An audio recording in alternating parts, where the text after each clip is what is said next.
भारत के वे सपूत देश की शान है, भारत के वे न्याय स्वयं संविधान है।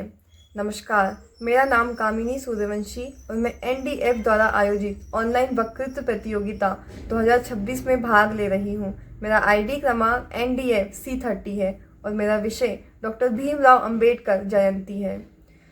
14 अप्रैल सन 1891 में मध्य प्रदेश की पावन धरा महू पर जन्मे हमारे बाबा साहेब, जो 9 भाषाओं के ज्ञाता, 32 डिग्रियाधारी और हजारों किताबों के स्वयं भंडार थे।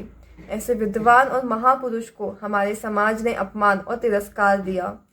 जरा सोचिए, जिस देश में ज्ञान की पूजा होती है, जिस देश को विश्व गुरु कहा जाता है, वहाँ ज्ञान का ऐसा अपमान।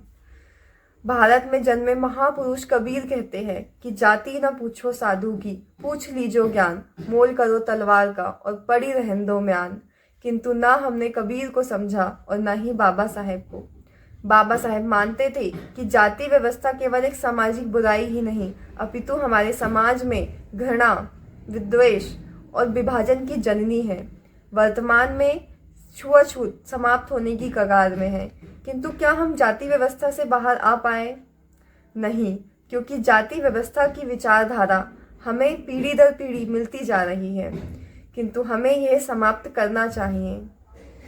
कब किया भेद प्रकृति ने स्त्री और पुरुष में? कब कहा जात अलग है, पात अलग है?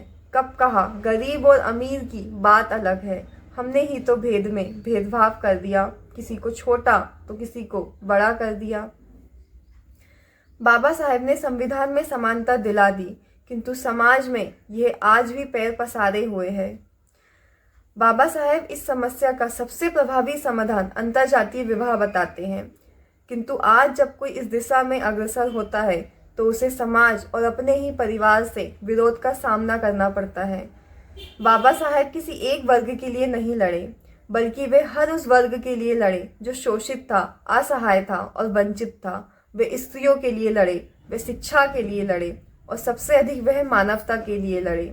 बाबा साहेब कहते हैं कि शिक्षा वो शेरनी का दूध है, जो पिएगा वो दहाड़ेगा, इसलिए शिक्षित बनो और संगठित रहो।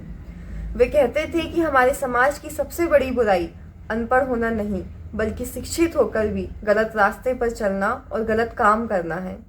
वर्तमान में हम और आप देख ही रहे हैं कि हमारे युवा यह जानते हुए कि नशा हमारे समाज के लिए कितना हानिकारक है, नशा करता है।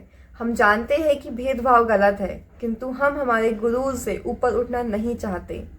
शायद इसीलिए कि हमारे अंदर करुणा, संवेदनशीलता और नैतिकता का अभाव होता जा रहा है। हमें बाबा साहेब को पढ़ने, उनके व्यक्तित्व को जानने की अति आवश्यकता है। वास्तव में यदि हम विकसित भारत बनाना चाहते हैं तो हमें जाति प्रथा को त्यागना होगा। हमें बाबा साहेब के बताए रास्ते पर चलना होगा और सबसे पहला धर्म, हमें सही शिक्षा और मानवता को अपनाना होगा। हमारे बाबा साहेब 20-20 घंटे लाइब्रेरी में किताबें पढ़ते थे। ये AI और टेक्नोलॉजी के ज़माने में किताबें तो जैसे एक सजावट की वस्तु हो गई है। बाबा साहेब ज़मीन से आसमान तक का सफ़र किताबों के ही बल पर किए हैं। ऐसे महापुरुष को मेरा शत शत नमन है। धन्यवाद। जय हिंद।